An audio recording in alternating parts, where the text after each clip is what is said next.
Natanong ko lang po kasi sabi mga nanay, kung hindi rin po, sana po, naging batas ni Mr. President po, ang pagpatay na walang makukulong, sana po wala pong maraming namatay na ganitong inosente mga bata po.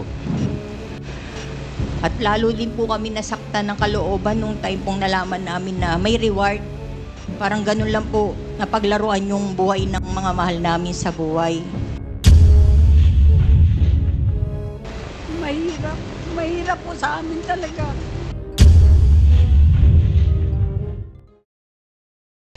To follow the tradition of the House where we give the first crack of asking questions is from the member of the minority. Congressman Arlene Brosas, you are now recognized. You have 10 minutes.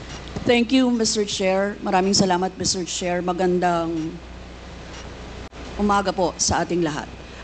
Mr. Chair, first of all, siguro i-reiterate ko lang yung kaninang sinabi ni Chairman Benny Abante na we would like to remind na wala sanang mga excuse salita. me, Congressman Brosas, I'm sorry.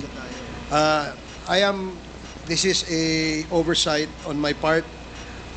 Meron pa hong nasa agenda. I am really sorry, Congresswoman Brosas. We have invited members from what group is this, DSJJ? May I have the list of the names? So, bigyan po namin kayo ng pagkakataon na magsalita pero 2 minuto lamang po. Kung maaari, iksian nyo po kasi po ayaw po nating tumagal bago po tayo mag-proceed sa ating pagtatanong. So the first,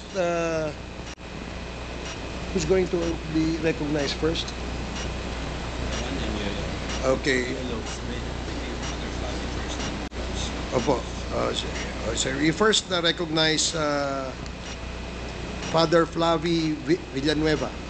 You have 2 minutes, Father, kung maaari po. Yes. Magandang umaga, Chair. Magandang umaga po sa lahat dito. Ako po ay si Father Flavi L. Villanueva, SVD. Isang pare na nakakita, nakasaksi, at patuloy na kumakalinga at naghahandog ng paghilom sa mga balo ulila na biniktima ng war on drugs noong nagdaang administrasyon. At dito ay nakita ko ang kawalan ng katarungan, kawalan ng sistema, at higit sa lahat, ang karumal-dumal na pagpatay sa mga nasalaylayan.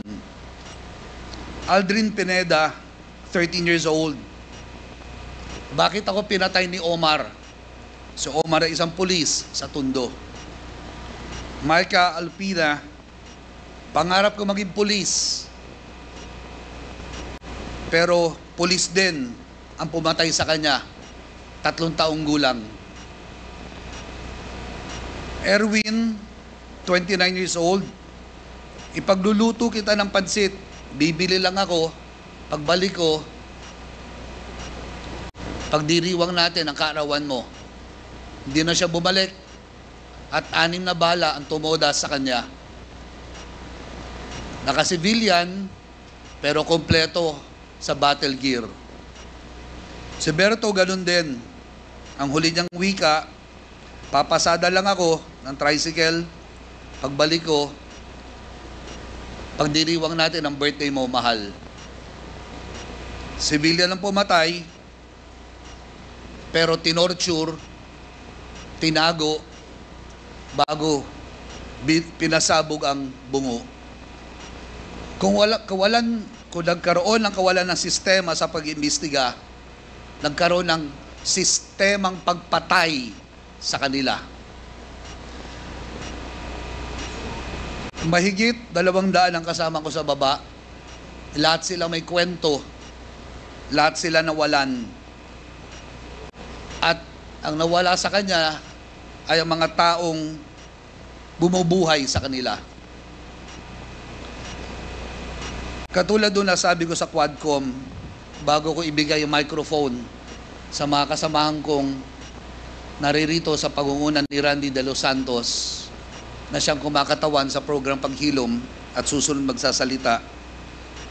Sabi ko sa Senado, kung mayroong sistemang pinagmamalaki, kung mayroong baril na ginamit ang mga nanlaban at tunay na nanlaban sila, then, Mr. Chair, let it happen today. Let it happen in this Quadcom. Let us call the directors of operations and ask ilang baril ang naroroon sa kasalukuyan. Then we would know kung ilan po ang tunay na nanlaban, kung meron talaga nanlalaban. Those firearms would have corresponding reports attached to them. It should have. Then we would know the real reason, if it's a myth, kung gawa-gawa o totoo. But because what we know is that what happened in Davao simply was replicated nationwide. I will park for the moment and allow the victims that I'm with to speak, beginning with Mr. Randy De Los Santos, the uncle of Kian De Los Santos. Okay, maraming salamat po, Father Flavi. Thank you for cooperating. Sa lahat po ng tatawagin namin, pwede pong maiksi lamang po, ha? The next is Attorney Cristina Conti, NUPL NCR. You have 2 minutes. Yes, thank you, Mr. Chair. Mr. Chair, Your Honors, we are here as lawyers, advocates, and supporters of victims of extrajudicial killings during the time of President Rodrigo Duterte. We charge him as liable for crimes, the most heinous of which would be crimes against humanity in the acts of murder and other inhumane acts. And these acts would include illegal and wanton arrests and detention, torture, harassment, violations of the right against self-incrimination, and most critically, violation of the right against due process. He is liable under the principle of command responsibility as the most senior leader, as the commander and the superior authority over police and other state security forces.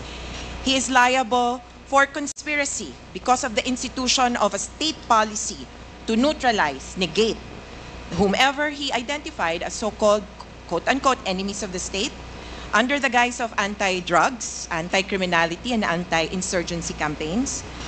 He is liable as a principal by inducement or a principal by indispensable cooperation, having ensured that these killings and these crimes are committed with horrifying impunity.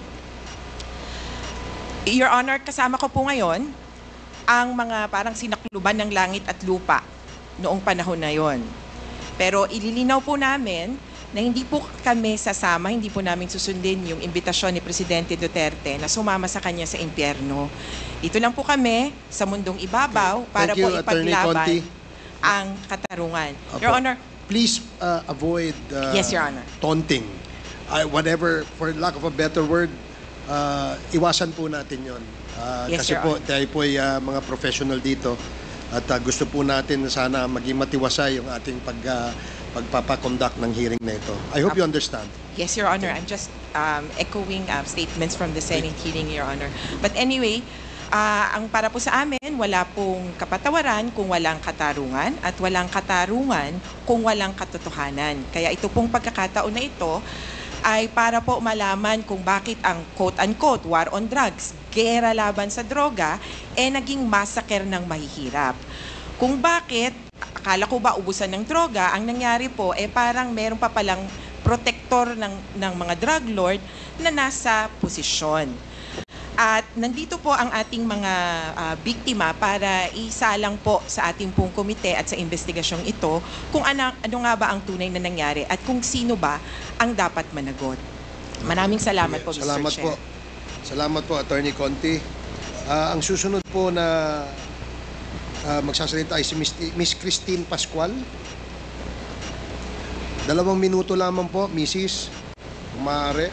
Magandang umaga po sa inyong lahat. Ako po si Christine Pascual, ang nanay po ni Joshua Lacsamana po. Na nangarap lang po na isang maging gamer at napagsabay naman niya po yung pag-aaral at ang kanyang kahiligan. Natanong ko lang po kasi sa aming mga nanay, kung hindi rin po, sana po, naging batas ni Mr. President po, ang pagpatay na walang makukulong, sana po wala pong maraming namatay na ganitong inosente mga bata po.